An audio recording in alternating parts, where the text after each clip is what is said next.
School District Board of Directors. I'll entertain a motion to approve the agenda. So moved. Second. Moved by Perez, seconded by Shields Cook. All those in favor indicate by saying aye. Aye. Aye. Opposed, nay. Passes, I think 7-0, but I don't know that I see Alan anymore. So, okay, 7-0. Director Lankaitis, will you please read the purpose statement? The Ames Community School District commits to equity and access that empowers every individual to reach their full personal and educational potential. Thank you very much. I appreciate that.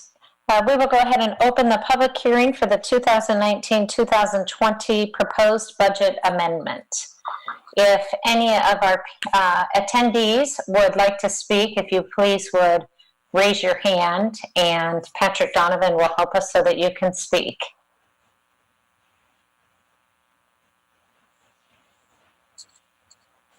I am not seeing anybody with a hand raised. Patrick, do you have anybody that wants to speak there at the district office?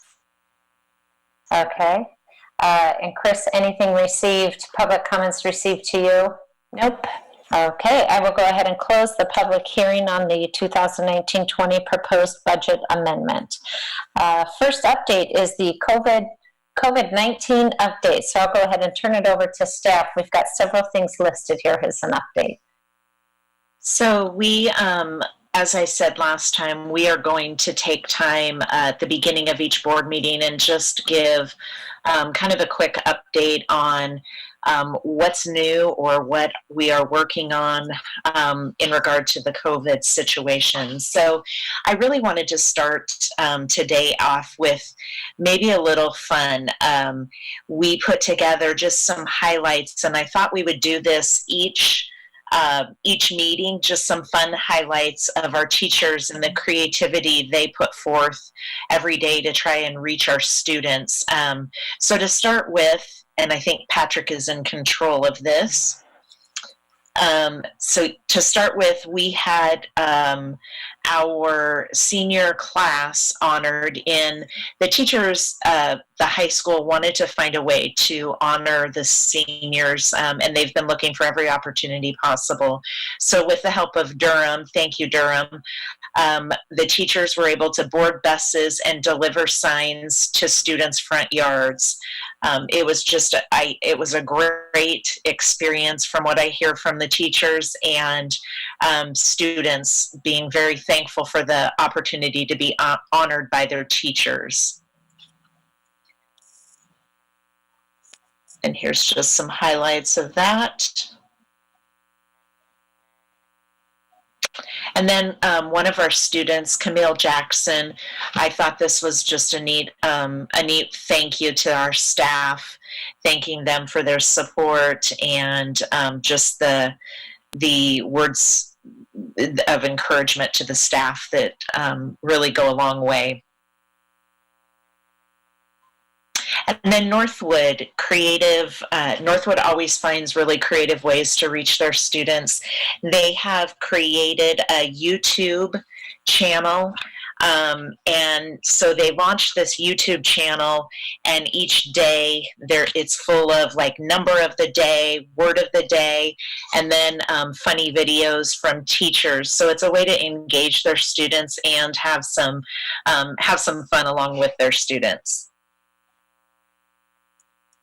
And then Teacher on a Stick, this was something that I was sent, and this was a Meeker teacher, and so Mrs. Helgensen, she sent her students a flat Mrs. Helgensen so they can take their teacher wherever they go, and so you see some really cute pictures of their teacher with them.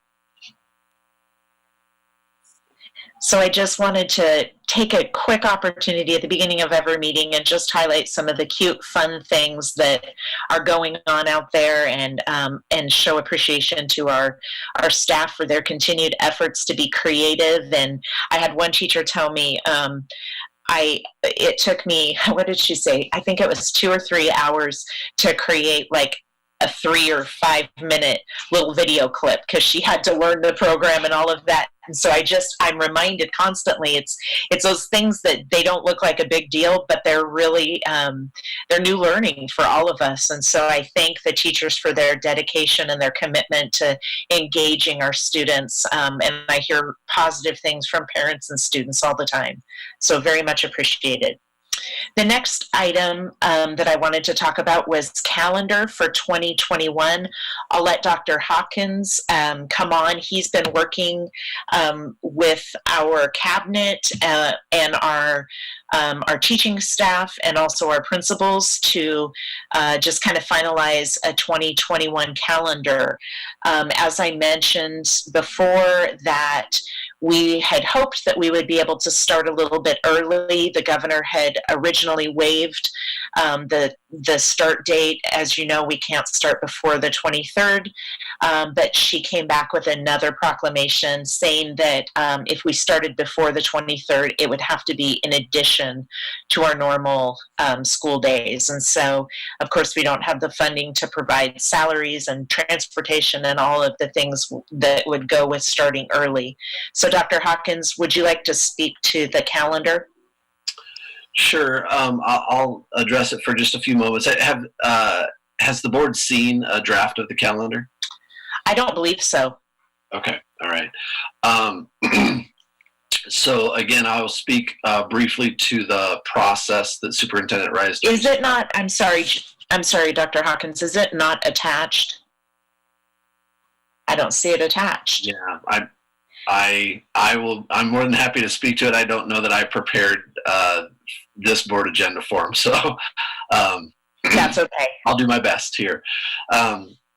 Again, as Superintendent Reisner spoke about the process, we've had district administrators, building administrators at both the elementary and secondary, and our teacher union take a look at the draft calendar that has been proposed right now.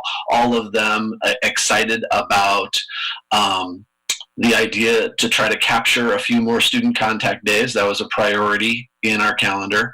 The other priorities were to try to front load some professional development at the beginning of the year. There's been an additional day of professional development added to the beginning of the year than what we typically have had in the past, in order to provide buildings the opportunity to give teachers the training needed to come back to a different environment than what we have seen before.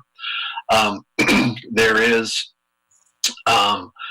the consistent breaks with what we've had in the past. Again, I apologize. This would be easier if you were able to see it along with me talking about it.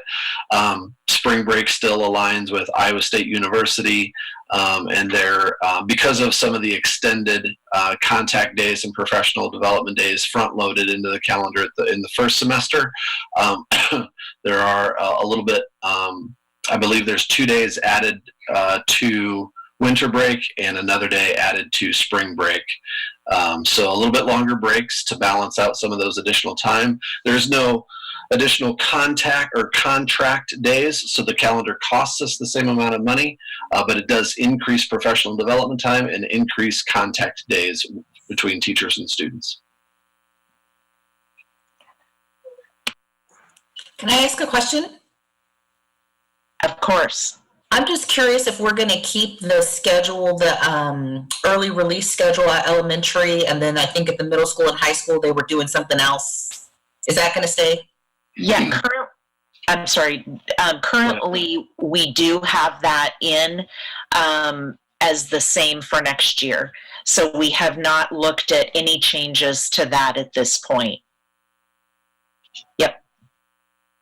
How many hours are currently how many hours do we have in our calendar? I know we're required 1,080, but don't we have a cushion? We have over that. I couldn't tell you right off the top of my head. I'm sorry. I could get that information for you for the next board meeting.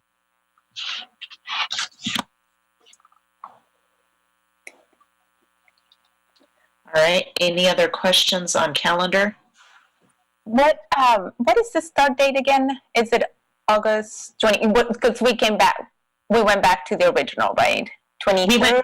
Or Although, Dr. Hawkins, yep, go ahead. the original calendar, thank you so much. Sorry that we trip over each other a little bit in this virtual Can't see environment. each other, yeah. There, I can see you now. The original calendar that was approved had school beginning on Wednesday, the 26th of August. The newly proposed calendar has school starting 2 days earlier. Again, that first day on the Monday is proposed to be an orientation day at the 6th grade and 9th grade levels, just like we started last year. I think all of the administrative team and teachers felt like that was a very positive way to begin. And so some of those similar structures are built into it as far as that gradual beginning for kindergarten, the gradual beginning for middle school and high school, but that gradual beginning begins on Monday rather than on Wednesday.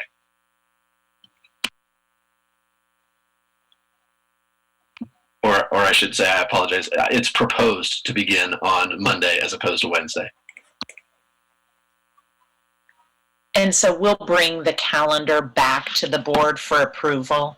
But we just wanted to get it, we really finished it late last week. And so we didn't have time to get it on as a discussion item, but we wanted to at least talk to you about it today so you could have time to look it over. Not many changes to it. Which I think will help families. The next item is our Return to Learn plan overview. I asked Dr. Hawkins to just highlight the key things around our Return to Learn plan. There are several components of the plan that we will break out into different focus teams to really dig deep with, but I thought it might be helpful for the board to kind of hear that overview of what the plan consists of. So again, thank you for the opportunity to kind of keep you in the loop about some of the important work going on right now. Last week on Thursday, the Iowa Department of Education released, no, I apologize. It was a week ago Friday that the Iowa Department of Education released some guidance to all public school districts around the requirement to issue a return or to develop a Return to Learn plan. Hopefully, all of you got an email from me today inviting you, if you are able to, if it fits in your schedule, to see that initial kickoff meeting. We've had a team of district and building administrators thus far developing the fine-tuning the tool and the process that we'll be using in order to lead people through a very multifaceted process. Essentially, what the state has asked our district to do is to create a plan to ensure ongoing education occurs for all students next year, regardless of the health situations or the health parameters at the time. That may look like students staying at home and doing required learning for all grade levels at home, similar to what we're doing now, but being in a required mode for all grade levels. That could look like a more traditional on-site delivery of education with, of course, enhanced protocols for cleaning and sanitizing and safety guidance. Or that could look like a hybrid model in which some students are on-site and some students are learning online. There's a lot of decisions to be made. The state has given a guidance document that's pretty meaty. It's about 40-page guidance document that has been boiled down to the protocol that we will use on Wednesday to really direct our work in 5 key areas: infrastructure, health and safety, student learning, or what they're calling Iowa academic standards, basic needs, and equity. Those 5 areas are directed by the state, or suggested, I should say, by the state as areas to plan for. And so we've created a tool and a process that will lead several key staff members in the development of plans organized by those 4 delivery models that I spoke about earlier. Would you mind repeating those one more time? Sure, not a problem. Just the 5. Yep. Infrastructure, health and safety, student learning, basic needs, and equity. Thank you. You're very welcome. Dr. Hawkins? Yes, ma'am. So on a scale of 0% to 100%, where are you in the plan? I hadn't anticipated that question. That's interesting. We are at the very beginning.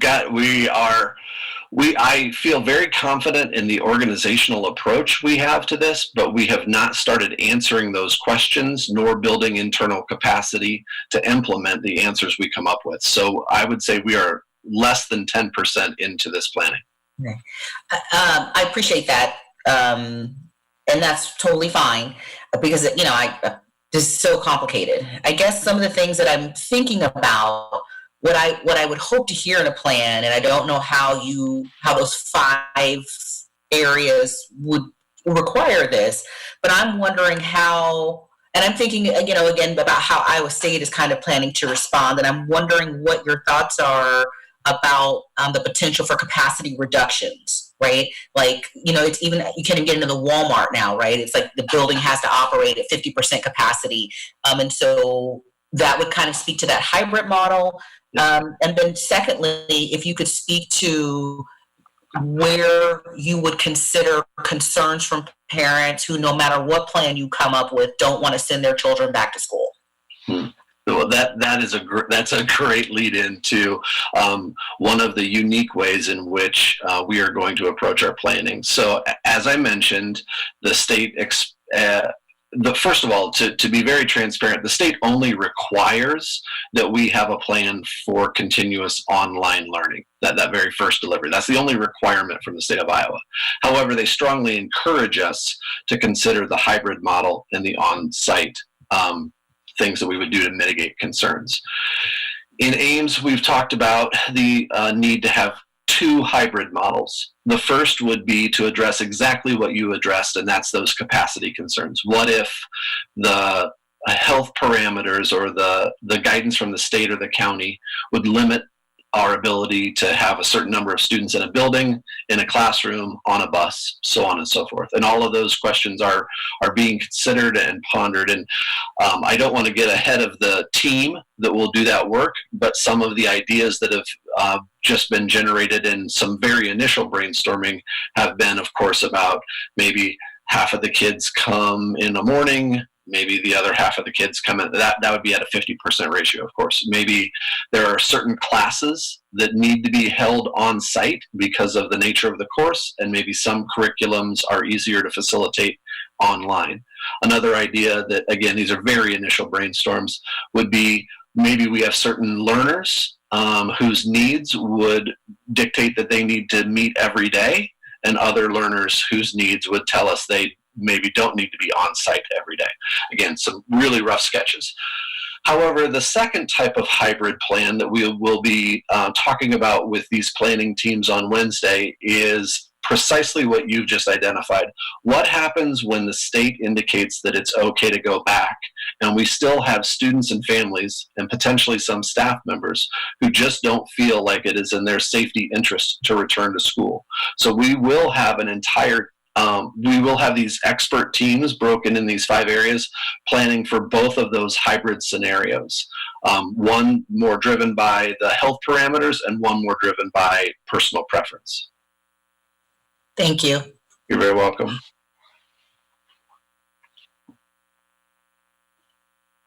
Any other questions on the Return to Learn plan? Thank you also, Monique, for identifying that it is an incredibly large undertaking. We have basically until July 1st to put together a whole new world of education. And so I really appreciate your understanding and the ability to recognize that this is no easy task. But we're going to approach it very thoroughly. We're going to involve our staff, a lot of staff, and definitely have equity be one of our focuses as we work through each area. All right. The next question. Yep. Sorry, Gina. For this hybrid model, for either one of the hybrid models, have you also been taking into consideration those families that don't have internet and that we are helping with that right now? Would we continue to help them with that?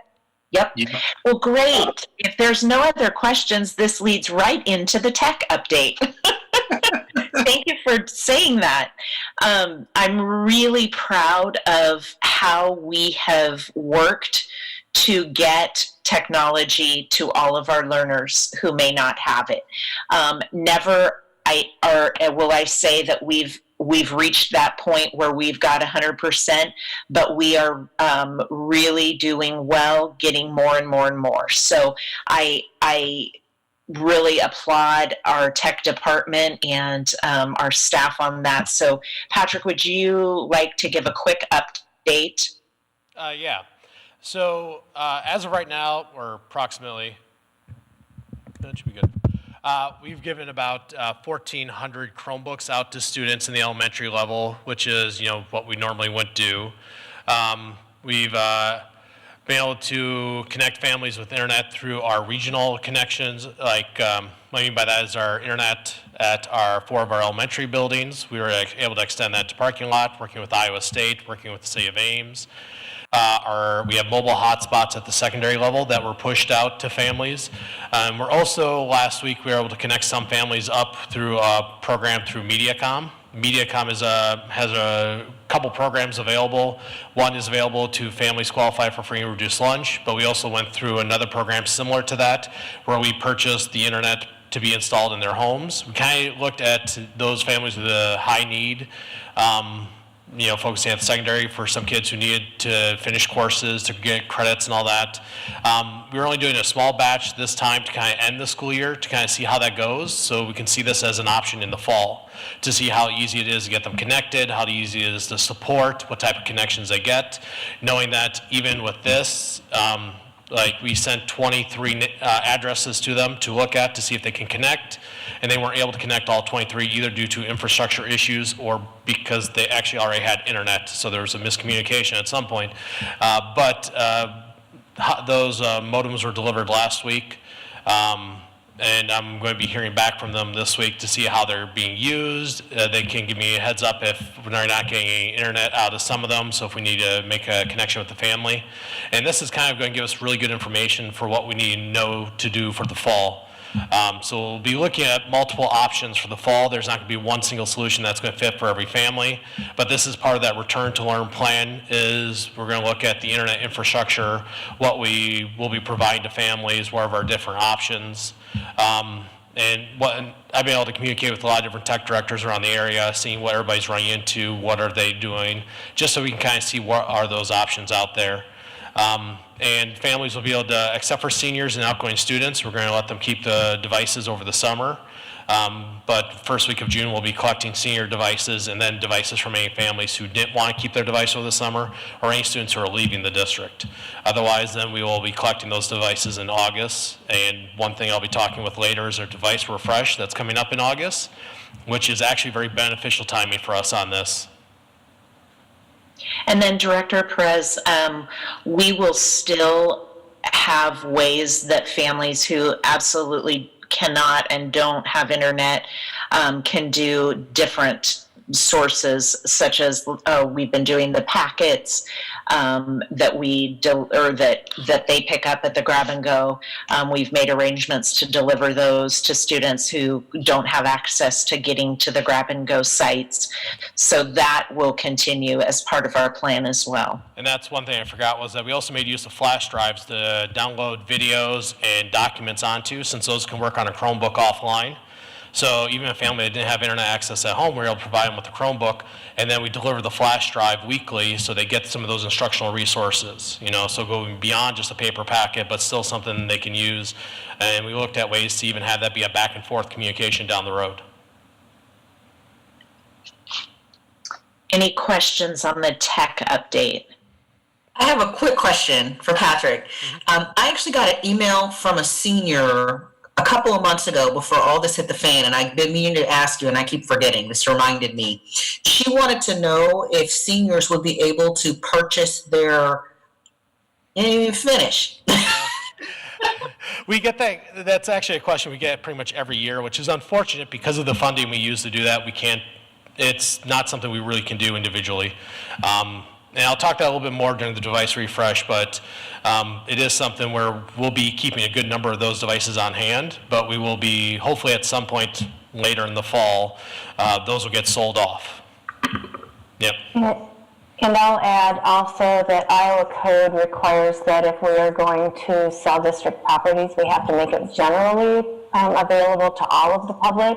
So it has to be done by like a public sale or an auction. So you can't sell just to individuals without it being available to the general public. Any other questions around the tech update? All right, grab and go update. Trying to unmute, thank you. Superintendent Reisner wanted me to give a quick update on how grab-and-go meals are going. As you know, on March 23rd, we transitioned from the National School and Lunch Breakfast Program to the Summer Food Service Program and began to offer grab-and-go meals. Since that time, we have provided 50,462 meals. We're averaging about 6,300 meals a week. As of this Friday, we will also begin to provide weekend meals. So on Friday, they will people who come to the sites will receive Friday lunch, Saturday and Sunday breakfast and lunch, and Monday breakfast. And we'll continue that as long as the program is operating. When we transition to the summer food program, we're under 3 different waivers from the federal government. The U.S. Department of Agriculture runs the National School Lunch, Breakfast, and the Summer Food Program. We are under a waiver that we do not have to provide meals in a congregate setting that allows us to do the grab and go. We're under a waiver that we do not have to have the required separation between meal services. So for instance, there's a requirement of an hour between when breakfast ends and lunch starts. We're under a waiver so that we can provide both breakfast and lunch at the same time. And we're also under a waiver that the students don't have to be present to get the meals. At this point, we're approved through June 30th under those waivers. We received unofficial word over the weekend that those waivers had been extended until the end of August. I reached out to the Department of Ed Bureau of Nutrition today to find out if that word was official, that those waivers had been extended. I did not hear back from them. So once we hear that has those waivers have been extended, we would anticipate operating at the 3 sites that we've been operating in the manner that we've been operating. I did talk to Chartwells. They would like a 2-week break from the end of the summer program to the start of school so they can get everything inventoried, food in, and get set up for the National School and Lunch Breakfast Program, which would put us through August 7th. I would anticipate that we would continue to provide weekend meals through that time as well, as long as those waivers have been extended. And there would be one day, July 3rd, which is a holiday for Chartwells, that we would not serve meals. So are there any questions on the grab-and-go lunches? Chris, I am wondering about the part that Durham explained. How is that? Are people taking the bus? How is that going? We have a few. I think the most they've had is 7 riders over the 3 different routes, or how many of our routes they're running. So they have like maybe 2 a day going to Meeker, a couple of a day going to Sawyer, and a couple going to Mitchell. That's a good question to ask Director Colton, because our contract with Durham that we're continuing to pay does end June 2nd, so we will have to assess the viability of continuing those routes after June 2nd, because it's very expensive to run routes every single day. So we'll have to determine whether we can afford to do that, and I'll get more information on how many students are actually riding. So we've had a few, but not overwhelming, which is good for social distancing. We've been able to social distance the students on the bus. Thank you. Is there any, sorry, Alan, just a quick follow-up, just something that I read an article today about it. Is there a program that we could bring the food to a certain location, or no? Like if we had Durham So we could, if there was a way to staff it, we could deliver within those sites, but we can't deliver without. It's within the census tract that the buildings sit, because that's what qualifies them to be an open site. So there's, under the school lunch, under a national school lunch and breakfast program, we provide meals to all students that want the meals, and then they either pay or don't pay based on eligibility. With the summer food program, it's intended to reach those students that have the most food need during the times when school's not in session. And so they've set it up so that certain sites within certain census tracts, as long as you're within that track, any student or any child age 1 to 18 that comes to that site can eat for free, and we don't have to have any kind of tracking or checking their eligibility. So that's why the sites are set up where they are, because they fit in those census tracts. I will say that the library has been contacting me, asking me if they could be a site for the rest of the summer as well. I've got that inquiry into the Department Ed to see if we can add a site to our COVID-19 summer food program, emergency program. And as soon as I know that, I'll let them know. But they've been operating under the Boys and Girls Club the last few years, and it's uncertain what the Boys and Girls Club's going to do this summer. So they've also asked me to if they can be a site under us. I've got an inquiry into that as well. Any other questions? Question I had. Oh, sorry. The one question I had, Chris, just as a follow-up, when you talked to Durham about the number of students using transportation, if you're able to find out also if it's the same students, that would help us understand whether there's some way that we could help those families in a different way. Just anecdotally, when I talked to them the first few weeks of the program, they were the same students. So I will find that out, but I think they're pretty much the same students. And we have discussed delivering to those few families that may be in need. Any other grab and go questions? All right. Man, there's so much to cover. I apologize that this is getting long, but I think it's all important information. So bear with us. We'll get there. We're almost done. Book pickup. I wanted to have Dr. Dumas talk about this because there was a little bit of confusion in the community, and I think it would be fair to say there was confusion among our staff as well. So we apologize for that confusion and think that we have it all worked out. But I wanted to give him an opportunity to speak to the book giveaway pick up. Good evening. Hopefully my Zoom doesn't drop me. I've dropped 8 or 10 calls here, so let's hope it doesn't drop during this couple of minutes. So as Superintendent Reisner spoke, there's 2 book pickups that the district has been engaged in. One is a weekly pickup, and it's every Wednesday, a partnership with the library, and the library provides 1 book for every kid who wants one. It started out as a PK through 5 initiative, and then at some point it became PK-12, but we weren't informed about that. And so that's where the confusion came along. And so we got some clarity and then pushed that out to the community so that they know it is PK through 12 at the lunch sites. Any family can come and pick up a book for their child each Wednesday. That's the one book pickup. There's another one that's happening behind the scenes that is a partnership with the Ames Rotary. And the Ames Morning Rotary has donated $7,500 for books for our elementary kiddos. And then each of the PTOs have also pledged up to $1,000 for books and other supplies. And so what we did is back at the end of March, early April, when the teachers at each of the schools called families to find out what they need, one of the questions was, what additional resources do you need, including books?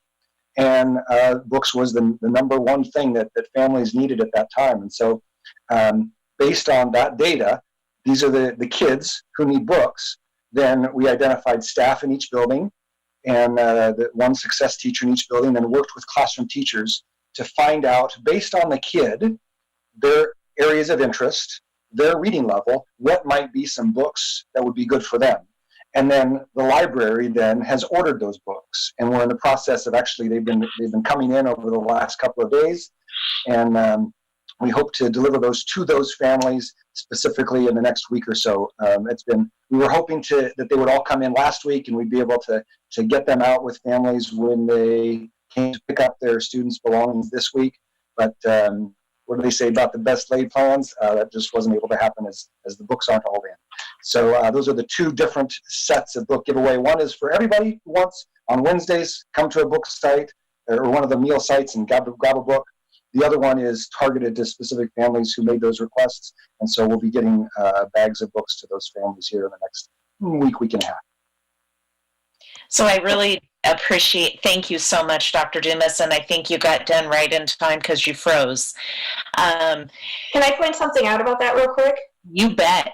The email that went out today about the book pickup still says PK first, second, third, and or fifth for the grades. So I just wanted to let you know it doesn't clarify that it's up through high school.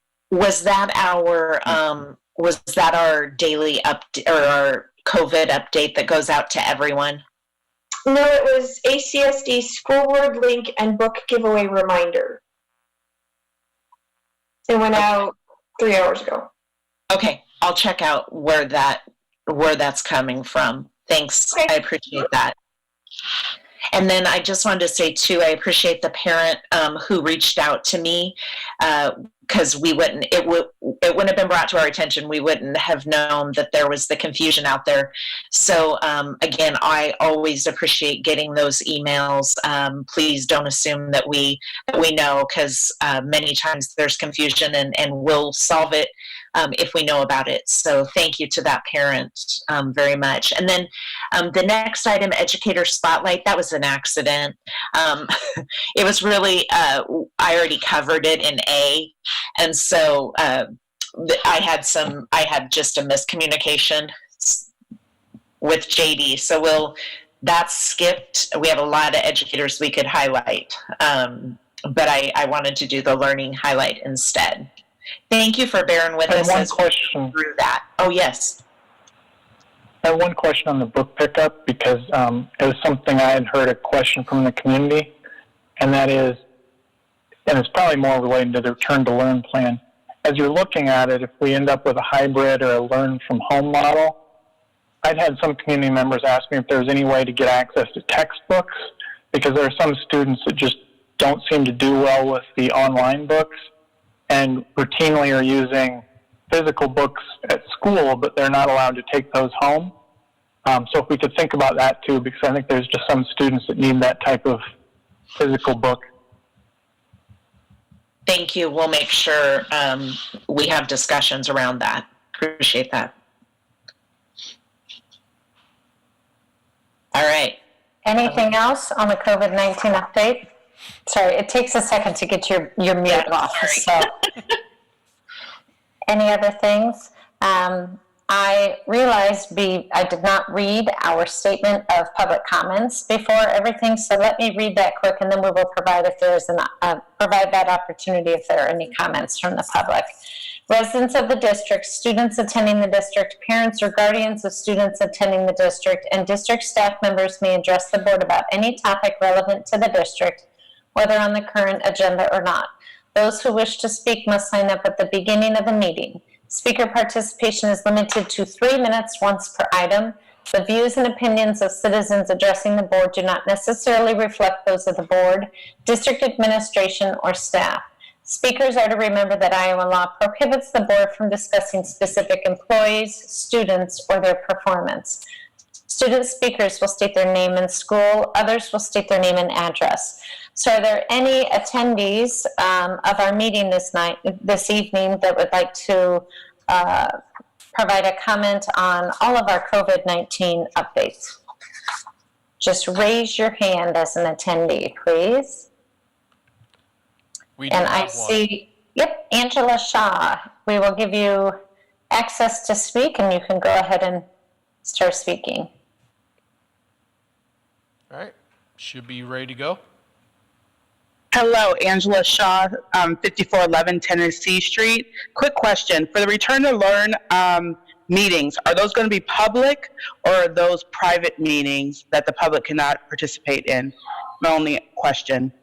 Okay, thank you for asking that question. And we can either answer it now or we can wait until later, Jenny, in your update at the end of the meeting. I can answer it right this minute. Okay. So thank you, Angela, for that question. We, right now, they're all going to be not open to the public because they're just individual, they're like a bunch of different teams that are meeting, and everyone's meeting on their own schedules. So we're going to have, quite a few different teams that are meeting. So right now they aren't, but we'll make sure that we get information out there to the public through updates. We did plan for a series of updates. I don't have the calendar on that, but maybe next meeting when I do the COVID update, I'll bring a calendar for when we're going to do some checkpoints with the board that we'll share out. Thank you for that information. A great question. Thank you. And any other comments from the public? Go ahead and raise your hand. Any attendees? I am not seeing any, so we will go ahead and move on to the information item, and it is the Chromebook refresh update. Patrick Donovan. So we are at that lovely time of year where we are having to refresh our devices. Sorry, let me get that up for you. Get that. So this is a refresh year for our devices. I talked earlier this year about that, kind of give a heads up about what our plan was, and we kind of narrowed down the devices that we want. And we sent out for quotes so we could get these ordered as soon as possible, just to take into account, we know we can't order till the new fiscal year starts, but we also want to make sure we're paying attention to supply chains due to issues in factories in China where a lot of the devices are being developed. For the high school, we settled on the, it's an Acer 851TN. Pretty much it's a convertible Chromebook, so it flips over into tablet mode. It has a touch screen, actually has a built-in stylus. About 12-inch screen, which is bigger than our other Chromebooks, but it's also more vertical, which tends to work better for like documents and websites on that, instead of being a little wider, which is a little better for more consumption, more viewing. We were able to get 8 gigabytes of RAM in it, which is kind of a point that I kind of kept going back. I want our high school device to be powerful. It needs to be able to hold up to what we are expecting our students to be able to do. It's a device I would give to our teachers. It was a device I would use, and I did use this for a while. But nice thing is it has the dual cameras. So when you flip into tablet mode, it has a camera facing out, just like a tablet. It can run the Android App Store on it. So it's a very versatile device. We're also able to take it apart to make sure it's actually sturdy too, because that's of course the thing you give it to students. You want to make sure it's sturdy. And so we're able to identify some areas that made improvements in the hinges. This is the device that, while being a Chromebook, it's a very powerful Chromebook. So it's at kind of the higher end of those. But we are also knowing that we had to make some adjustments due to what we lost out on this spring. This spring was supposed to be a testing time for a move to AWS AppStream for some of our apps that are typically not able to run on a Chromebook. So we're going to be keeping more MacBook Airs instead of selling them off. We're going to keep more on hand in order for us to be able to use them for those situations where we have a student going to ISU, DMAC, or any other course where it's not an application that we can run on a Chromebook. While those are we're getting fewer and fewer applications that we can't run, while we are working on that AWS AppStream throughout the next school year when we get students using it, because that's the big thing, is that we can test it ourselves, but we wanted students to use that, and that's what we kind of lost out on this spring. So we're going to continue moving towards AWS AppStream. So the high school device is a nice sturdy device. It's going to probably be the most expensive of the devices we get. But being a Chromebook, that does give us some abilities, easier to manage, easier to get out into kids' hands, easier to repair. So there's less turnaround time for when a device breaks and we have to get it back to them. The elementary level, kind of jumping down because we also have all the elementary ones. For the kindergarten first grade, we're going to get a clamshell device. This is a little different than what they have right now, but one of the key points I want to make sure is that any device we put into a kindergarten or first grade classroom is sturdy. because, they're going to be the ones who are going to be needing a little bit more training on that. And again, this is kind of where I had some possible devices I really wanted to look at this spring, but their timetables shifted so much because of production issues that they weren't able to get those in. We weren't able to test them. So we went with a touchscreen clamshell device. That's going to be very sturdy for the kids. It's going to be a brand new device. It's going to be powerful. It can still run the Android App Store on it again. It only has a single camera on it, so you can't flip into tablet mode. But that also means it's sturdier, because that's where we see a lot of issues on our current devices that flip into tablet mode is on the hinges. And there just wasn't a device that looked good enough, going to last with the use that our kids are going to put under. And then 2nd through 5th grade, this is actually, we're actually getting a device that's pretty much the same as what the middle school has, just minus one little feature. So you kind of see we're kind of stepping up through our Chromebooks. This one is a touchscreen device. It flips into tablet mode. It'll have the dual cameras. Pretty much it's an updated version almost of what the middle school has. It just won't have the stylus capability with that. And one reason for that is that we looked at the use of the stylus in our current devices. It wasn't a large use at the middle school level. We're still seeing those apps are still coming around that make full use of that. Plus, it's a big price difference between with and without the stylus. And with the number of devices we have, we want to make sure we're able to at least stay within that budget. So it's a kind of a half and half of PEPL and SAVE that we use to purchase these. And we had 1.5 million budgeted for that. I actually got quotes in on Friday, but I wasn't able to get them in time to make any changes to, obviously, the presentation for today, because the bid that looks most likely we'll go with came in at just 2,000 less than 1.5 million. So I came under budget by just a hair. So I'm going to say that's pretty good for my first time of buying a large amount of devices. But we still plan to sell those old devices, which is going to be, again, we'll get those back. But one of the things that I'm looking at is actually reusing some of our elementary Chromebooks that we're going to get back in the fall and giving them to teachers as a secondary device. And one reason for that is actually to help us be a little bit more flexible if we do have to do any of this continuous online learning, because the current elementary device that we have in 3rd, 4th, and 5th grade can flip into tablet mode. So we can buy a separate stylus for it, just a standard stylus, like you probably have pens around the house that have the stylus end on it. And they'll actually work well on that as a kind of like a tablet, so you can kind of write through math problems, you can write out words, you can annotate something. And so I'm kind of looking at how we could use those devices as a way for that. So that's kind of where we are. Again, hoping, we have to wait till July 1st invoice.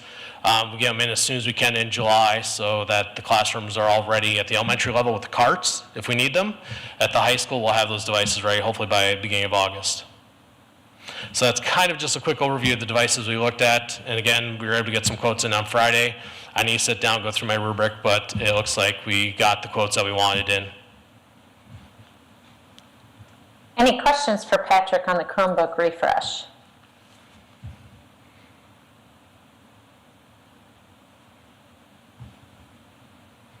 No questions. All right. I will open it up to any of the members of the public participating online. Go ahead and just raise your hand. If there's any comments or questions. Seeing none, we will go ahead and move on to the discussion item, board committee update.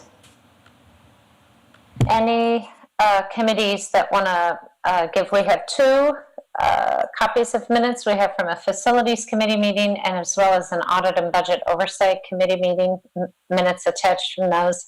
Do any of the members on those boards want to provide some additional highlights to their meetings?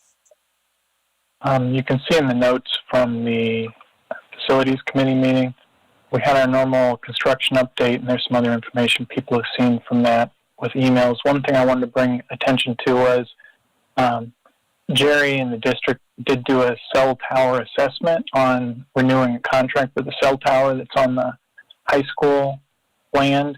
And we got some guidance there that we can probably get a better deal and increase the rates we're getting from that. So there'll be probably some contract details coming in the next few months related to renewal there that Jerry's going to be following up on.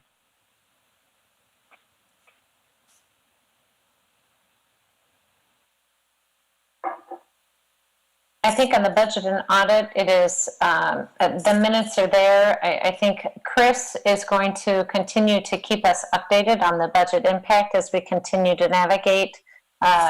Nothing set in stone now, but she is continuing to monitor that and will continue to keep us posted. Is that a fair report, Chris?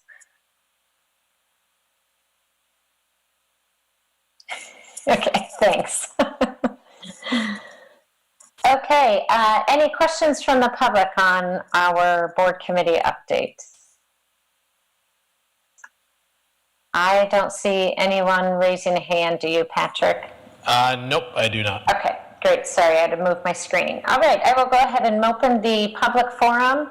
Again, if you would like to speak, anyone from the public, please raise your hand, and Patrick will provide you the ability to speak.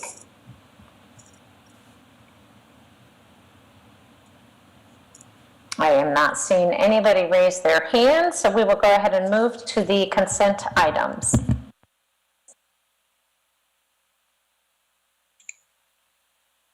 I move we approve the consent items as presented. Second. Moved by Perez, seconded by Colton. Superintendent Reisner, anything you would like to list? Did you say? If Patrick could, I would read the gifts to the Gifts. district. If Patrick could scroll, there we go. Thank you. Seth Shoy P. Durbin, Joel and Eileen Sullivan, Helen Park, Rebecca Riesinger, Jill James, Jenny Pollard, Catherine Harmon, Dennis and Joan Seen, Ronald and Mary McFarland, Jody Clement, Janine Christie, Deborah Sanborn, Karen Tentner, Mr. and Mrs. Robert Sturr, Mr. and Mrs. Maynard Hogberg, Kathy Fitzgerald, Lilith J. Dorr, and Sarah Waddle. And we thank all of those individuals for those generous gifts. It has been moved by Perez, seconded by Colton, to accept the consent items. All those in favor indicate by saying aye. Aye. Aye. Aye. Opposed, nay. Passes 7-0. First action item, the 2019-20 proposed budget amendment. I'll entertain a motion. I move the board approve the budget amendment as presented. Second. Moved by Beerbaum, seconded by Lenkaitis. Discussion? Seeing none, all those in favor indicate by saying aye. Aye. Aye. Aye. Opposed, nay. Passes 7-0. The 2020-2021 Urban Education Network membership. I move the board approve the joining of the Urban Education Network as an associate member. Second. Second. Moved by Perez, seconded by Colton. Discussion? Superintendent Reisner, do you want to just give a quick update? I know that you have shared some comments with me about your experience with this organization. So maybe you could share with the board. Thank you. I'd be happy to. So this is a group that I have been meeting with. They kind of invited me in. I think it was originally started as the Urban 8. And so it was the 8 largest school districts in Iowa. And there's currently, I believe, 12 or 13 districts. It's a great resource for us. They have job, different trainings and support, networking, sharing of resources has been phenomenal. Just a lot of excellent support for our district and the ability to access resources and information from a lot of the bigger districts around us and across Iowa. So I think this is a great opportunity for us. I know they have a human resource like job training and network that's really helpful. So, and for superintendents, we're able to collaborate regularly. I apologize if you can hear my dogs barking. There's no way to I'm like trying to put my hand up, but they're outside and I don't quite know how to turn off my volume. I apologize. Any questions or comments on the Urban Education Network membership? Seeing none, all those in favor indicate by saying aye. Aye. Aye. Aye. Opposed, nay. Passes 7-0. Middle school amendment to professional services agreement. I move the board approve the amendment to the professional services agreement with Roseland Mackey Harris Architects for design and contract administration for installation of new partition walls and associated work in 3 classrooms. Second. Moved by Shields Cook, seconded by Perez. Discussion? I think Jerry. Yeah, is somebody going to speak on this? Yep, I was going to say, I think Jerry is on the call and we'll probably hop in so he can give a little bit of information of what's going on here. Yeah, I've been working with Principal Michael at the middle school to be able to carve out or prepare some more space in preparation for next fall semester. And so what we've been able to do is we've taken 3 classrooms that were somewhat designed to be able to be divided in 2, and we're going to go ahead and build partitions in those 3 classrooms. I think Principal Michael is going to be able to take some current classrooms that are larger that don't house as many students and be able to shift them around and utilize these spaces. So he'll get it right size, and then that's going to free up some more spaces. So he's kind of playing a shell game here. But we currently have an agreement with Roseland Mackey Harris for professional services. So we're just going to amend or extend those services to be able to provide the architectural design we needed for this renovation work. And we plan to be able to have the work completed this summer. So I just need to keep moving forward with it, and we'll have it ready for the fall when we come back, hopefully. Jerry? Yes. So, or whoever, I guess my question is, this sounds like part of the conversation we were having with the demographer about our enrollment situation and the capacity issues at the middle school. And is that where this is coming from? A little bit. It's coming from 2 directions. The demographer supported what Jonas was seeing was coming up here.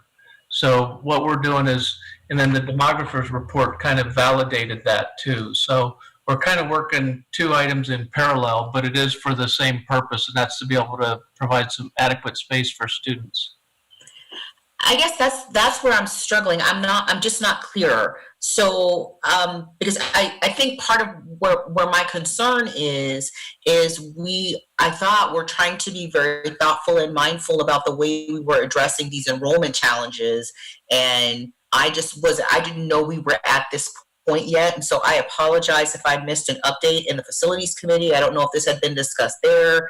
I don't recall it being brought to the board. This feels like the first I'm hearing of it. And so I'm wondering if it is designed to address kind of enrollment challenges, it should be part of a broader strategy, not just kind of a haphazard, we're doing this and that. And that's the piece that I'm missing here. Okay, what can I do? I can speak just real quickly to that. We talked about, and it's hard to remember because it feels like it's been forever ago, and there was a lot of information that kind of went on during that 2-month period. But we did talk about we would need, no matter what, we would need to add some temporary walls at the middle school for the incoming 6th grade class to accommodate, because we had a large 5th grade, we had a large 6th grade, so we knew we were going to need to do that. So we have been having that conversation for probably pretty close to a year at least. We talked about it, and I know, I'm almost positive it's come through the facilities committee. I know that we talked about it during that, so it may have been in the notes, but didn't get reported on. So maybe the facilities committee can speak to that, because I'm pretty sure this has not been brought to us before. And because I recall this conversation that 3 rooms were identified at the middle school through the demographer study. I don't recall that the wall was going to be temporary. So the wall that you want to build is going to be temporary. Is that right? I say temporary walls because that is, I apologize, it's a Pacific Northwest gap. We put up what's called temporary walls for fire code and different things. So I apologize if Jerry might call that something differently. Jerry, go ahead and speak to that. So we're gonna, the plan is to put framed and gyp walls up that'll have insulation to be able to provide sound isolation between the 2 spaces. So they're temporary in the perspective that they're not very expensive, yet still meet the needs that we're trying to accomplish. So it's, I really don't consider any wall kind of permanent other than a load-bearing wall, and that's still marginally permanent. It's just a matter of how much effort you need to use to be able to create an opening or to remove the wall. So there's just different levels of temporariness. So what I'd like to do is to go into these classrooms and go ahead and put this partition in to separate the rooms, and then also take the opportunity while we're in the room to be able to replace the light fixtures with LEDs, and then to replace the carpet with carpet tile, and then repaint the walls and put in new base and repaint the door frames. And so this kind of matches the method that we did in the Big 12 classroom. And we've gotten some really positive feedback for the changes that's made. And we're also, we're always constantly going in a forward direction here with this type of renovation work. Is there someone from the facilities committee that could speak to this and their experience with how this came to be and how it has come to the board? I don't have the notes of all the meetings in front of me, but I remember it similar to what Superintendent Reisner had said, where there was a big discussion about this back around the time of looking at the demographer report, where Jonas had definitely said that there was stress for the next year that would need to be addressed. And there was a discussion at that point, I believe, about these splitting the temporary classrooms. I was just checking my email. I think actually, seems like forever ago before the quarantines and stuff. I think there were a couple of things, maybe through some board updates from Jenny as far as this. There hasn't been an extensive amount of discussion at the facilities committee that I remember really, because it really all came out of that larger discussion all of us had about what exactly we're going to need to do some things about space for the next year while figuring out the demographer, well, just figuring out the general demographics. And all of that is up in the air now too, because we don't know how that'll be next year coming out of this pandemic. And so just, I'm sorry. It was discussed in the facilities committee meeting on March 11th. And so when would it have been brought to the board? It would have been brought to the board at the March 23rd meeting. Do you know who gave that update? No, I don't know, sorry. So the policy requires the co-facilitator to give an update? Who's the co-facilitator of the facilities committee? would most likely be me. And you are correct that we don't go through and read through all the notes. We highlight the top items. But if that one was missed or was unclear from the other discussions about it, I apologize about that. And we can go back and go through that. I would say one thing I would say about the discussion that's going here with professional services is, Jerry, and maybe this wasn't stated, this isn't the vote that approves doing the work. This is the vote that approves getting the design, correct? That's correct. So I guess this was supposed to be a short meeting, I guess. I guess the reason I'm asking is, there's two things, right? I understand that there's a space issue at the middle school, and so I'm not going to vote against this, although I'm kind of inclined to, just because I'm kind of annoyed. And I think what I'm annoyed about is the fact that we paid a lot of money to have the demographer come out and help us with our enrollment issues and our space issues. And I guess I feel like we left off with this intention to have a very clear, coherent strategy about how we were going to address these space issues. And I don't want us to, because there's a pandemic or whatever, fall into this pattern of haphazardly putting up walls and we can just tear them down later and this and that and whatever.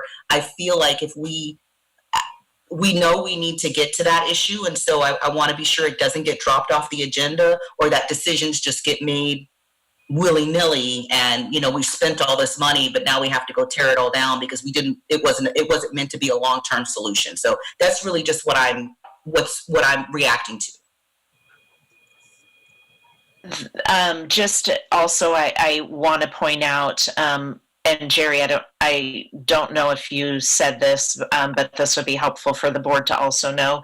The space that will have the wall was identified probably about a year ago by Mr. Michael, and it is like a really large classroom, special ed room, and there's only 5 to 8 kids in it, and that's why we're able to put it was originally designed to be separated, but we never did that in the original design.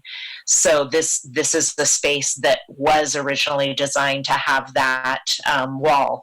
Now, I don't, oh yeah, go ahead. Darcy asked if she could speak on that as well.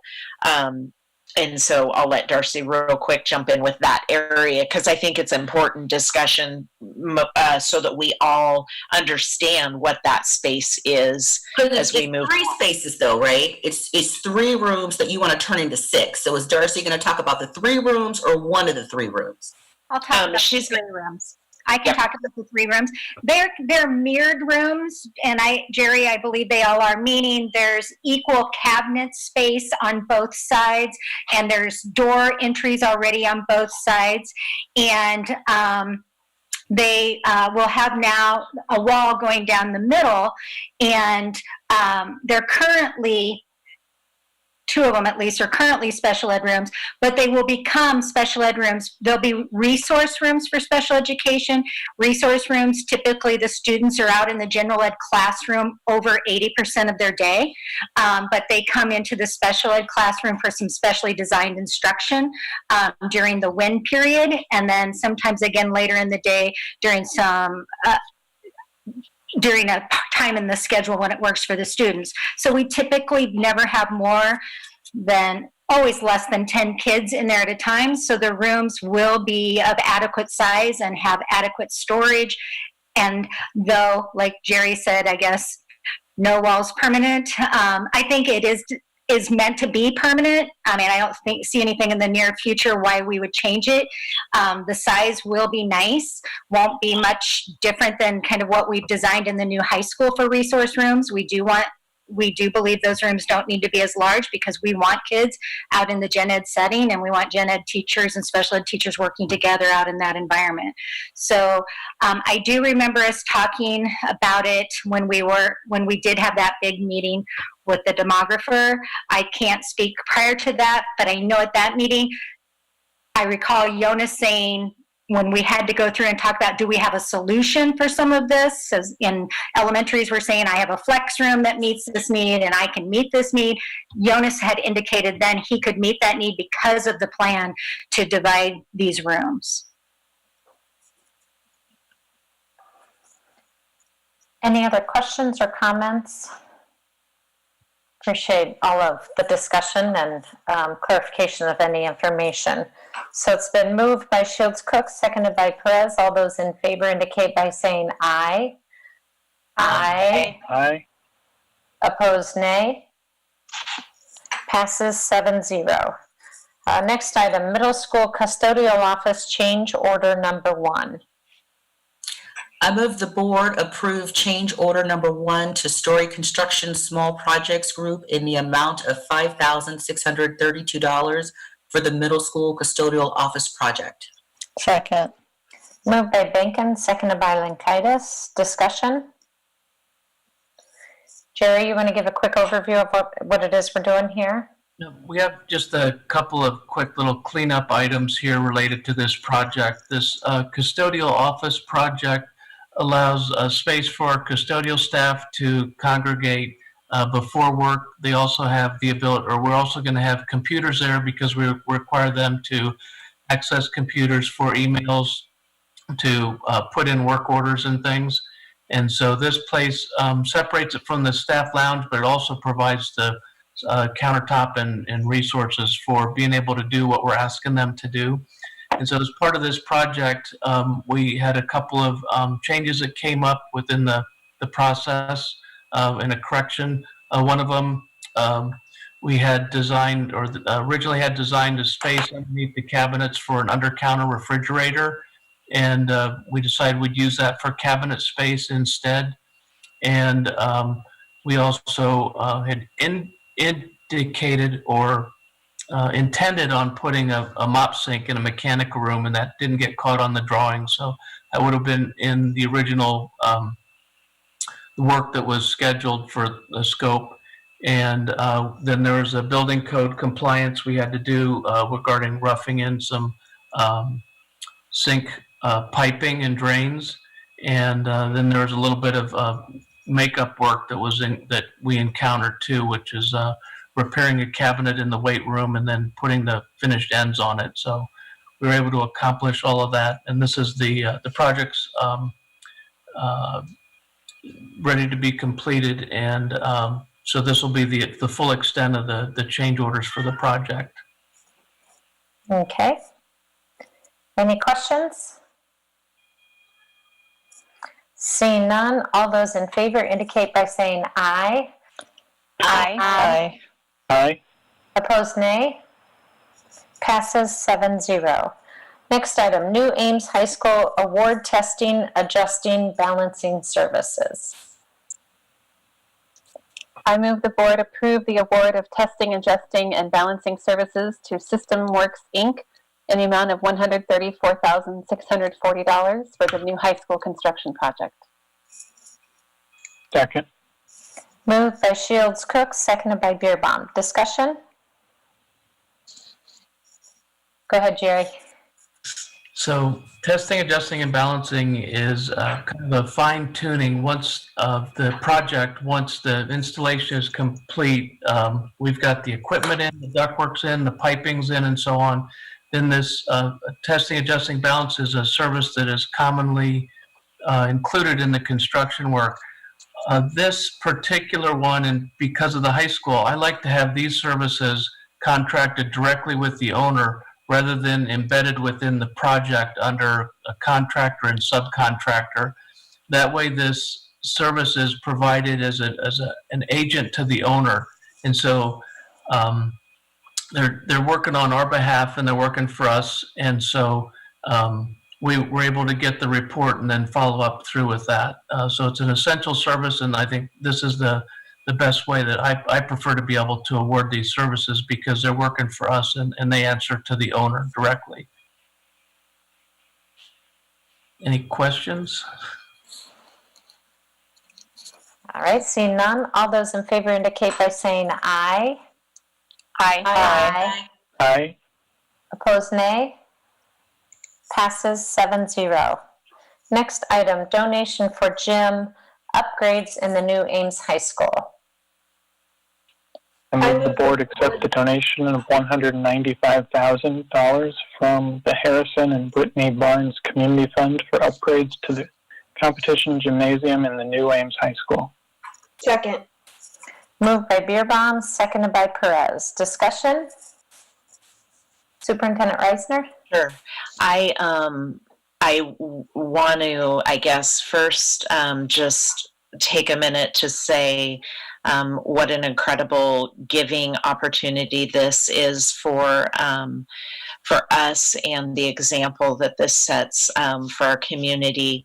We were approached by Harrison and his foundation in regard to using some of the foundation money to help support upgrades to our gym and courts. And so it has been kind of an honor to work through the process of what that would mean for our community and for our students, and the fact that they would get to enjoy this for really decades. So with this donation, we were able to do some pretty significant upgrades, including video board and upgrading a scoreboard so that you can see the player stats, adding floor-mounted NBA baskets. So just like you see in the NBA, they're floor-mounted and beautiful. We upgraded the lighting, or we would be able to upgrade the lighting, and then adding student bleachers that we just weren't able to add because of budget, and so adding those in as well.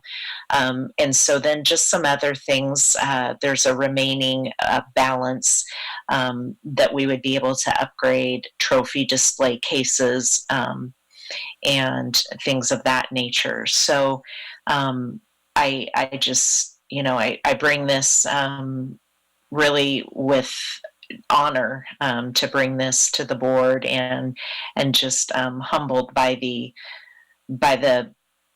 generous donation. Any questions? All right, all those in favor indicate by saying aye. Aye. Aye. Aye. Opposed, nay. Passes 7-0. New Ames High School, increased project budget. Pursuant to the gift in the amount of $195,000 to be used for upgrades to the new high school gymnasium, I move the board increase the project budget from $137 million to $137,195,000. Second. Moved by Beerbaum, seconded by Lankaitis. Discussion. Go ahead, Jerry. Do you want to give any description of why this is brought to us? Sure. So the budget for the high school is $137 million, and with this gift, we have two options. One, we can increase the budget to account for this gift, or we can take the gift separate, and we would absorb the cost then within the project budget. It's somewhat of a contractual type of thing because the contracts that we have written are associated with $137 million. So when we do change orders, they're going to be applied to that account. So by increasing this, it keeps things balanced. And so this board agenda item and then the following three are all related to the same issue with the gift from the Harrison and Brittany Barnes Foundation and the change orders that are subsequent to that. Any questions? Discussion? All right, all those in favor indicate by saying aye. Aye. Aye. Aye. Opposed, nay. Passes 7-0. Next item, new Ames High School approve amendment to the professional services agreement. I move the board approve the amendment to the professional services agreement with OPN Architects for design services for the high school gym upgrades in the amount of $10,500. Second. Moved by Lankaitis, seconded by, I think, was it Colton? It was me. Shields Cook. Oh, I'm sorry, Shields Cook. Looking at the wrong square. Discussion. All those in favor indicate by saying aye. Aye. Aye. Opposed, nay. Passes 7-0. Next item, New Ames High School change order number 1 to bid package 11-3. I move the board approve change order number 1 to Iowa Direct Equipment in the additional amount of $158,579 for bid package number 11-3, athletic equipment and seating for the new high school project. Second. Moved by Perez, seconded by Shields Cook. Discussion? All those in favor indicate by saying aye. Aye. Aye. Opposed, nay. Passes 7-0. Next item, New Ames High School change order number 4 to bid package 26-1. I move the board approve change order number 4 to Tri-City Electric Company of Iowa in the additional amount of $58,664 for bid package 26-1, electrical for the new high school project. Second. Moved by Shields Cook, seconded by Bankin. Discussion? All those in favor indicate by saying aye. Aye. Aye. Opposed, nay. Passes 7-0. Thank you. Items from the board.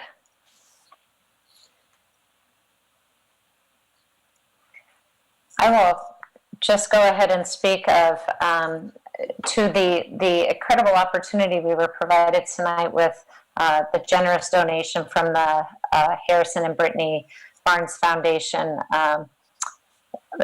What a generous thing for all of our students, and such great opportunities for them to be able to have some things spruced up, I guess I will say, in some of the opportunities with some of those things that they have added. And I think I'll also add, while on a smaller note, to see all of the donations to the Hope Pantry that Superintendent Reisner mentioned earlier.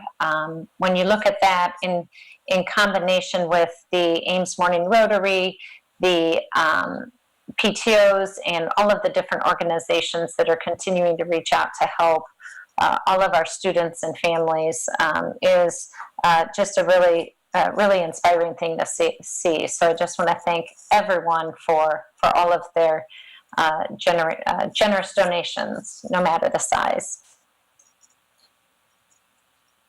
I would like to. Sorry. Go ahead. I'd like to thank the high school teachers for their. That was so nice. My son, I was gone, and my son, when I came home, he said, "I saw a school bus," because why would we see a school bus anymore?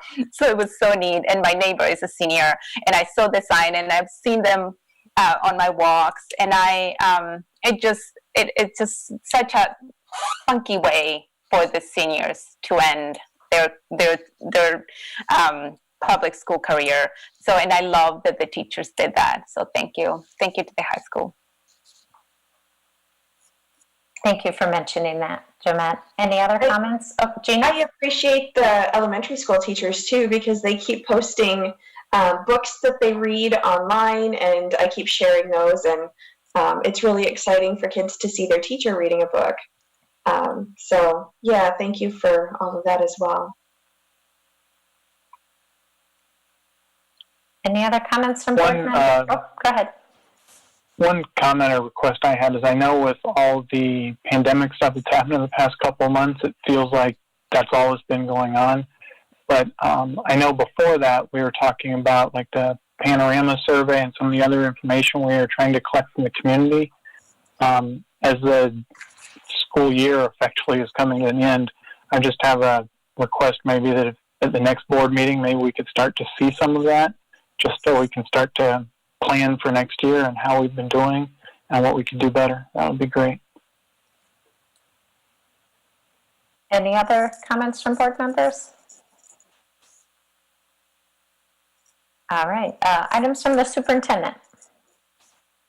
The only item that I have on here that I just wanted to have a discussion about was around administrator hiring. I know the board has requested that the announcement of administrator hiring not be announced until after the board approval happens, and I really want to respect that, and I understand completely why that puts the board in a difficult position.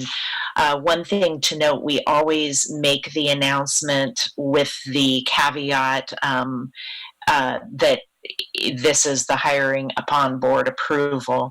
One of the concerns that I want to just share that my staff brought to me is that most times these administrative candidates, it's a public, kind of a public thing when they go, their building knows that they have gone to interview most of the time. And then when they come back, they, of course, if they're offered the position, they make that announcement to their district, to their building. Always, I mean, all of us know it's pending board approval.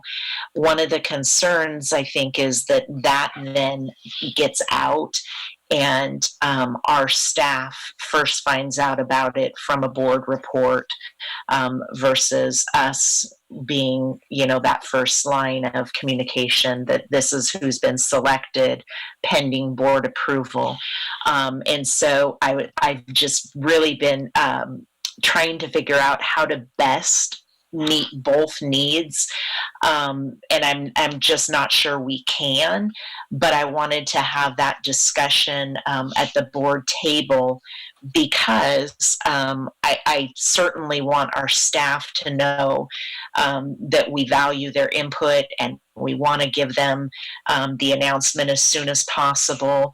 By delaying, you know, it can go weeks without the staff knowing, and then of course it leaks out on Facebook, and I have teachers emailing me saying, you know, I think you should make an announcement because I saw this on other media sites, and so I don't know that there's a solution, and I really want to value both perspectives here and do really what puts the board in the best situation to make a good decision, but also I want to honor staff and them not finding out through a board report. So, or through the release of the agenda and board packets. So I just wondered if we might be able to have a discussion. I have a question. You bet. What exactly does our approval mean? Does it mean that we're approving the hiring of that individual, or does it mean that we're approving the hiring of that position? That's a great. The hiring of like the budgetary item or whatever it is. Mm-hmm. That's a great question. Would you like to either? I can speak to it certainly, but I also like the fact that we have our HR on this call as well. So, would you like to? Kristen, would you like to speak to that? It's weird because I just am like talking to a screen. Because I think that would really clarify what we should be doing here. You know, what does our approval mean? Yep. Okay. Yes. Thank you. So the approval in the personnel report, when the name is listed, that is the approval of the selection of that person for that position. The approval to fill that position had already been done in an earlier time. That approval comes through the budgeting process. And Chris, would you like to add anything to that? So, as the board knows, there's one person that they recruit and hire directly, and that's the superintendent. And then every other employee of the district, if there's a personnel change, whether it's hiring or termination or contract change or salary change, needs to be approved by the board. And at that point, the board acts on the recommendation of the superintendent. So they hire the superintendent directly. Every other personnel action, they act, and they can act either way on the recommendation of the superintendent. Okay, so, but still we have the final say in that, correct? I mean, we could all vote no on somebody despite your recommendation, which would be kind of opposite of what your recommendation would be. Okay, well, and I know because I've given you concerns about people that have been on the personnel report, and we should be able to express those concerns. Is there a way we can kind of do something separate from that, where you give the information to us, like you did this last time? You kind of sent an email saying, hey, we've offered to these two people, yada, yada, yada, right? Before the personnel report came out, and then we had an opportunity where we could reply back to you. What if something like that happened, so that we had an opportunity to give feedback on the person that you selected, or that that you would like to select and you've made an offer to, maybe they've accepted it pending our approval, and then if you get no negative feedback from us or anything like that, maybe you could announce it. Does that sound like kind of an in-between? I think I would have concerns with that, because the board should probably not be talking personnel. There's a process. Right. There's a pretty strict process for when the board is talking personnel, staff personnel. And so I think I would have concerns about that. And one of the things that I appreciated both Kristen and our attorney pointing out, and Kristen is an attorney, but we also have an attorney, so I don't want to say you're not an attorney, Kristen, because you are. But one of the things they pointed out was, you don't, the board is in a position, and there are these laws and these rules to protect the board. So we don't want to have to put you in a situation where there are any allegations of unfair hiring practices or things like that. And so it's really important that the board stays kind of in that approval or not in approving it, but not having the personnel discussions without it going through the proper process, which there is a process for that. Well, and we're not a part of that process either, which is why you make the recommendation. Right. You hire us to, you hire me, and then I hire staff to make those recommendations to me, and then for me to make the recommendations to you. But again, I understand the request, because I do understand the situation that the board is put in. If an announcement goes out, even if it says pending board approval, the board gets questions. And so I think those are going to come either way. And we want to make sure, one, that we don't lose candidates, by not being able to make the announcement and delaying. So a thought that I had is that if it's an administrative hiring, maybe we could do a special meeting to approve those if there's a long gap in between one board meeting and the next. So we could potentially have this meeting, and we could have offered a position, let's say on Friday, but that person we wouldn't be able to approve until June 1st. Well, nobody's going to take the job with that big of a delay, because they have to be able, not nobody, there might be concern about having that long of a delay. So one of the things, that I thought about was maybe we bring administrative hires, because there's not that many of them. So if there's an administrative hire that's going to be delayed until the next board meeting, maybe we have a special board meeting, which we are allowed to have to do that approval or that recommendation. But I'm open for feedback, and I'm open for you to say, nope, don't like it. just leave it?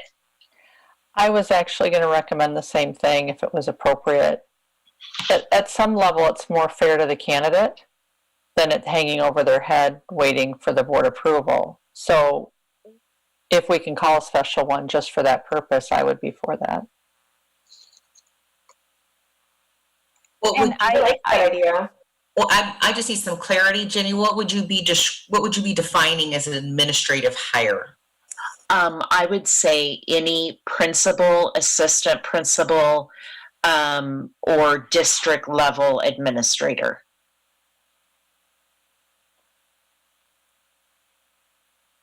I can't see you. I'm sorry. I'm looking to see there. That's all right. Was there another question? I think that's fine. I don't know if I'm ready to come to a conclusion yet. I think this is a really complicated issue that I think probably deserves its own conversation. I would be inclined to follow the rules and procedures that we have in place.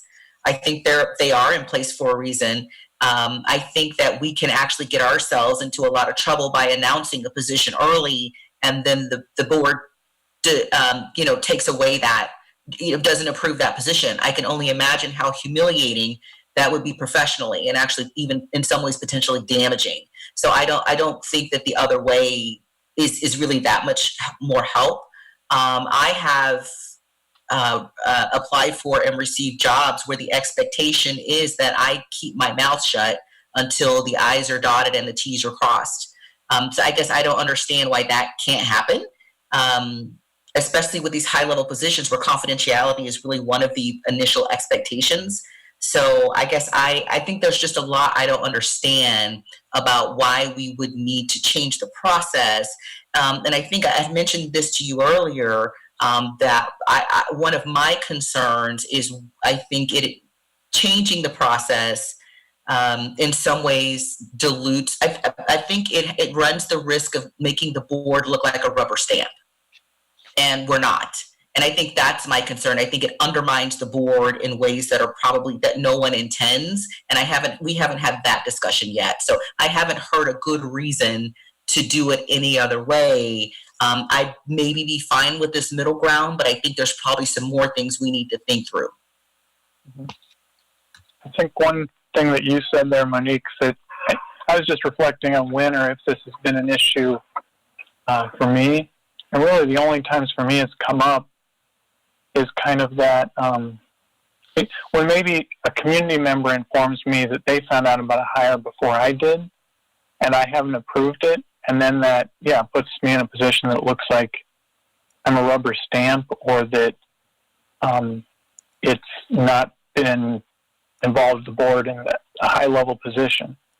So I agree, though, this is probably part of a larger discussion, but I think taking that type of thing into account, I think would be good in whatever we come with.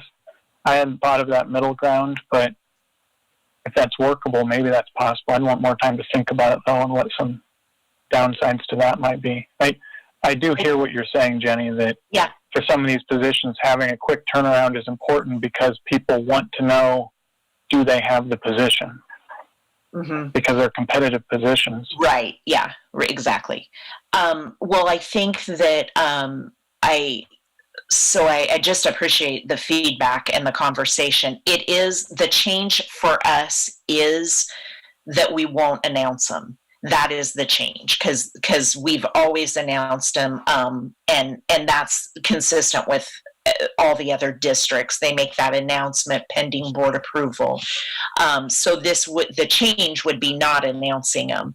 And again, I think that I can see both ways and see both sides of it and completely understand and appreciate the feedback. And again, I'll do whatever direction the board feels most comfortable with. And so just continuing, I think, to have the conversation and problem solve through this is probably our best approach. And then so I appreciate that, Monique, because there's a lot to think through on it. I just want to, since I made this request, it's no shape of any shape, or form reflecting on the candidates itself. It doesn't matter the name of the person that we choose. It's just the procedural, just because it is our job. It is part of our job to approve these hirings. And I think it is important that we are not perceived as rubber stamping. So that was my inclination in making this request. The one thing I would say is that usually it would indicate a breakdown in the relationship between the superintendent and the board if hires are brought to the board and the board regularly or periodically turns those down, because the expectation is that you hire me and give me the parameters to entrust staff to make those recommendations. So it would just be an indicator of, and the board would really, like the attorney said, the board would really have to have some pretty good reasons for turning it down, the hire. So, we would just want to make sure that if that's going to become something that we need to do some training around that with the board to make sure. Kristen, did you want to say anything on that note?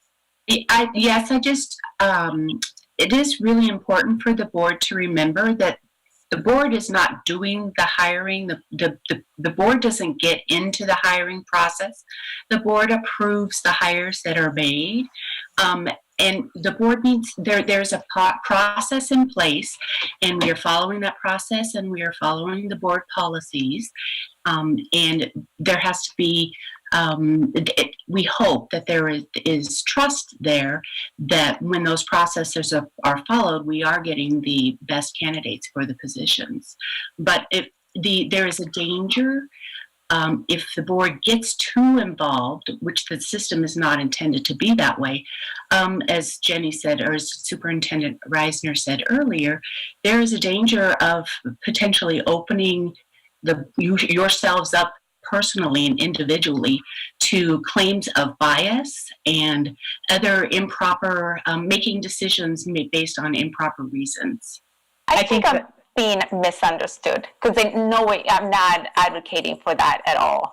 I'm just saying that we've always approved the new hires, and this is my second administration, and I don't ever remember having so many announcements before they came to the board. So I was just asking for what we have been doing. So I'm not asking that people run the candidates through me. That's not my job. However, it is the board's job to approve the hires for the budget purpose. And I think it's procedural. Perhaps it is something we should talk at a different, I wasn't prepared to talk about this. But I think we should perhaps talk about it, but I just want to make it very clear that it's not my intention at all to start going through every single candidates, or, I mean, that's your job. I trust that you all know what you're doing, so I don't need that. It's just the procedural part that I'm advocating. And I think that Jamette, we since I got that from you, that ask, we have not made the announcements. So we'll continue on that path until somebody tells me different. I wanted to have this conversation, and so I'm sorry I put it on the agenda. Sorry that you weren't prepared. I'll try to, if I'm going to put something on.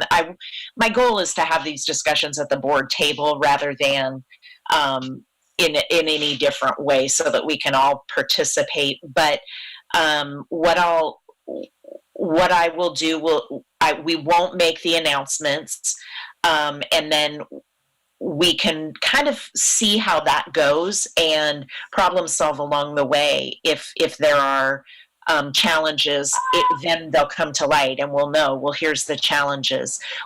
I just am really concerned. I don't want to erode the communication between, the district and the staff and the district and the parents who are on those teams, because they start emailing, and so it's hard to say, just wait, and then it kind of leaks out, or I don't know. But then the first they see it is in the personnel report 2 weeks later or 3 weeks later, and so I'm just trying to make sure that my communication with the district and the staff and the district and the parents who are a part of that hiring team is as transparent as it can be and as timely as it can be. But again, I also don't want to put the board in any situation where they feel like they're being kind of forced to be a rubber stamp. And I hear you on that, Jamette, and that's not what any of us want to do. So let's leave it and then work through challenges as they come. I think that's a good idea, Jenny, and especially if there is a situation of which you're concerned about it. If there is a 2 or 3 week delay, certainly it's an opportunity that you can talk with us, and we can call a meeting if we believe that there is going to be a concern with a long delay in that. I appreciate the candid discussion about this topic. I think that it's important that we're all on the same page in terms of what our role is, as you and your role as our superintendent, but then our role as these recommendations are brought to us, and what that means. So certainly a healthy discussion, and I think let's continue it as you navigate through the hiring process. I think is a fair thing. So certainly board members, if there is, as we continue this and you have more thoughts, we can certainly bring it back up for more discussion, or reach out to other school districts to see what they may have, kind of their procedure in it. So you want me, did you say, I missed that last part. It kind of broke up for me. That's okay. It looked like you froze. So that's probably why.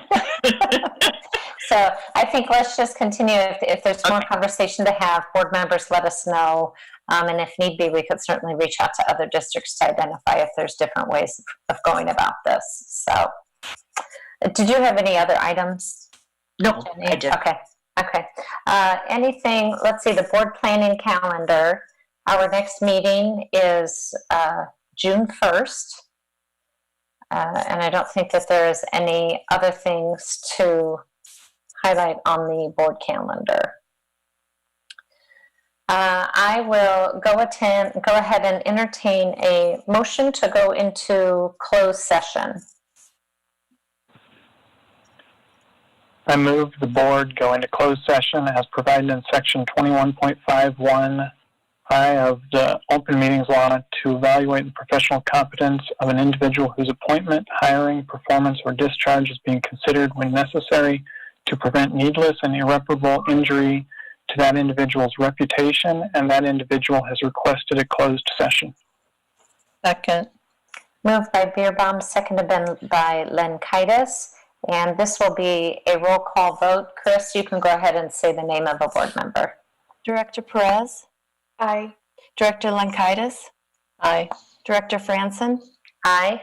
Director Colton? Aye. Director Benken? Aye. Director Shields Cook? Aye. And Director Beerbaum? Aye. Passes 7-0. And just so that, because this is a unique way of having to go into closed session remotely, board members, we do have a link that we will actually leave this meeting, go into our other link, and then when we are done with that meeting, we will close up and we will come back into this Zoom so that we can adjourn in our open meeting. Board members, we will take a 5-minute recess. So at 8:25, please make sure you're back on your other link. And then Patrick will come back to this one when we are finished. Okay, I'll thank leave you. this open.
Wait, it's about to be on? All right. Thanks, Patrick, for waiting. Let's see. Wait, I can't tell who.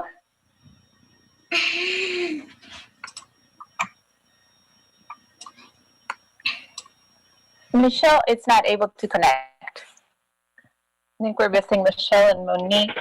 No, we've got Monique. Oh, I see Sabrina, Monique, Jamette, Gina. Yeah, Michelle says Alan. she can't connect. And she's not. Okay. I move we adjourn. Thank you. Second. Moved by Beerbaum, seconded by Perez. All those in favor indicate by saying aye. Aye. Opposed, nay. Passes 6-0. We are adjourned. Thank you, everyone. Good night. Good night, Thank you. everybody. Bye.